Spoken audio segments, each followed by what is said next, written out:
But अगर मान लो ऐसी कोई बात बोल के निकल गया जो मुझे समझाना था, जो आपका अटेंशन स्क्रीन पे होना चाहिए था, वो अटेंशन नहीं हुआ, तो कि सर लिखने और समझने में से किस पे ज्यादा ध्यान दे, तो समझने पर। ये बात बहुत आसानी से बचपन से हमें बोली जाती है, बट इसको कोई ध्यान देता नहीं, पता नहीं क्यों। समझ में आया? हाँ, अब लिसन केयरफुली में मैं आपको बताता हूँ। ड्यूरिंग द लेक्चर आपका जो एटीट्यूड होगा वो क्या होगा, आप होगा सर सामने देख रहे होंगे, फटाफट सर ने जो लिखा वो मैं भी लिख लेता हूं अपनी कॉपी में। समझ में आया? ड्यूरिंग द लेक्चर आपका ये होगा, लिख लेता हूं, बाद में ना लिखना पड़े।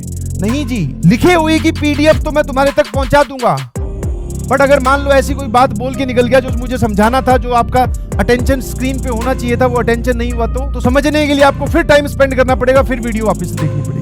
तो सबसे पहली चीज है कि सर लिखने और समझने में से किस पे ज्यादा ध्यान दे, तो समझने पर। सर लिखने वाला काम नोट्स कैसे बनाएं, ये आपका जो है एरर या फिर ये वाला जो डाउट है, ये पूरे सेशन चलता रहेगा। सर नोट्स कैसे बनाएं, आप जरा देखना, आपने एक सवाल लिखवाया जिसकी स्टेटमेंट थी 4 लाइन की, उसके ऑप्शंस थे सर बड़े बड़े। मान लो इंटीग्रेशन की बात करता हूं, ये एक सवाल दिया और उसके ऑप्शन थे बड़े बड़े। अगर मैं भी लिखने बैठूं तो मुझे 10 मिनट चाहिए बेटा इसको लिखने के लिए कॉपी। तो सवाल लिखने पड़ेंगे जी, बिल्कुल। आप ऐसे थोड़ी नोट्स बनाओगे, थ्योरी लिख ली, सवाल गायब ही है। सवाल ढूंढने के लिए सर हम फिर क्लिक करके पीडीएफ तक जा रहे हैं। इतना प्रोसेस को डिफिकल्ट मत कीजिएगा, ये आपके हाथ में है, तो आपको ये लिखना तो पड़ेगा।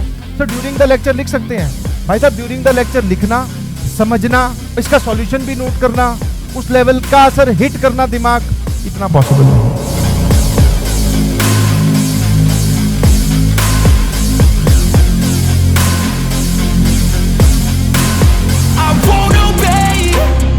मैंने ड्रॉप ले रखा है, मेरे साथ के बहुत सारे लोग थे जिन्होंने ड्रॉप नहीं भी लिया। पैरेलल है, कोई ऐसा सवाल, कोई ऐसी चिंता जो उसको है और मुझे नहीं है, या मुझे है उसको नहीं है,